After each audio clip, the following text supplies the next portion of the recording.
देवस्थली संस्कार विद्या गुरुकुलम के राजगढ़ के प्रांगण में जनमानस के सुसंस्कार निर्माण हेतु वेद कथा व जीवन दर्शन संवाद पर 3 दिवसीय एक दिव्य कार्यक्रम का आयोजन किया गया। 3 दिवसीय इस दिव्य आयोजन में उच्च कोटि के सुविख्यात तपस्वी आचार्य प्रद्युमन महाराज ने वेद पर व्याख्यान किया। उन्होंने कहा कि वैदिक धर्म के 3 मुख्य संदेश हैं, जिन्हें धारण करने से जीवन को उत्कृष्ट बनाया जा सकता है। वेद सबसे प्रथम प्रेम को अपनाने पर बल देता है। वेद समूचे अस्तित्व से प्रेम की बात कहता है। दूसरा, वेद शास्त्र विहित कर्म करने को कहता है। कर्म यद्यपि बंधन का कारण होता है, लेकिन निष्काम कर्म बंधन का कारण नहीं बनता है। इसलिए निष्काम कर्म को जीवन में अपनाना चाहिए। वेद का तीसरा सबसे बड़ा संदेश स्वयं को जानना है, जिसे जानने के बाद कुछ जानना शेष नहीं रहता। स्वयं को जानना जीवन का प्रमुख उद्देश्य है। इसके साथ साथ प्रतिदिन हवन यज्ञ का भी आयोजन होता रहा, जिसका उद्देश्य आसपास के वातावरण को शुद्ध करना था। इस अवसर पर आचार्य विवेक चैतन्य, आचार्य डॉक्टर सुकामा आर्य, डॉक्टर श्याम आर्य सहित देश विदेश में सुविख्यात भजनोपदेशिका अंजल्या आर्य ने विद्वानों के वेद व दर्शनों पर उपदेश दिए। इसके अतिरिक्त यहाँ प्रतिदिन भजन कीर्तन भी आयोजित किए गए। वेद हमारा धर्म है। वैदिक धर्म के 3 संदेश हैं। वेद प्रेम की बात करता है कि सभी प्राणियों से प्रेम करें।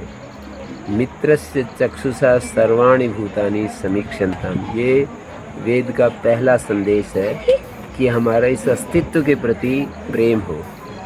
वेद दूसरा संदेश देता है कर्म का, कि हम शास्त्र विहित समाज के कल्याणकारी कर्मों को निरंतर करते रहें। जिन कर्मों का शास्त्रकार निषेध करते हैं, कर्म 2 तरह के होते हैं, एक विहित कर्म और एक प्रतिषिद्ध कर्म। तो वेद का संदेश है कि हम सदा विहित कर्मों को, शास्त्र अनुमोदित कर्मों को, समाज अनुमोदित कर्मों को, गुरु अनुमोदित कर्मों को और अपनी चेतना से अनुमोदित कर्म करते रहें, शुभ कर्म करते रहें। कुल मिलाकर तो वेद शुभ कर्म करने का, कुर्वन्ने वेह कर्माणि जिजीविषेत् शतं समा एवं त्वयि नान्यथे तोस्ति न कर्म लिप्यते नरे। ऐसा करने से कर्म हमें बंधक नहीं बनेगा। कर्म का एक दोष बताया जाता है कि कर्म हमें बांध देते हैं, लेकिन जब हम कर्मों को निष्काम भाव से, सेवा के भाव से करते हैं तो कर्म बंधक नहीं बनते। सारा गीता इसी बात का संदेश देती है। तो वेद का दूसरा संदेश कर्म है, पहला संदेश प्रेम है। हमारा हृदय निर्वैरता से युक्त हो जाए, किसी के प्रति भी हमारा वैर भाव ना रहे, ये वेद का एक संदेश है। और तीसरा संदेश है अपने को जानना। ज्ञान एक संदेश है।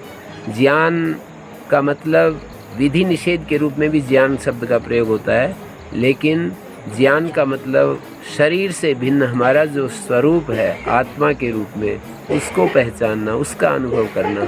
ये वेद का तीसरा संदेश है कि हम अपने भीतर जो आत्मा रूप से जो बैठा हुआ चेतन तत्व है उसका अनुभव कर सके। ये वेद का तीसरा संदेश है। सारी वैदिक संस्कृति इन्हीं 3 बिंदुओं के ऊपर घूम रही है। इसका विस्तार किया जा सकता है, पुस्तक भी लिखी जा सकती है। इतना कहकर मैं सबके शुभ के लिए प्रार्थना करता हूँ। राजगढ़ से GD शर्मा की रिपोर्ट।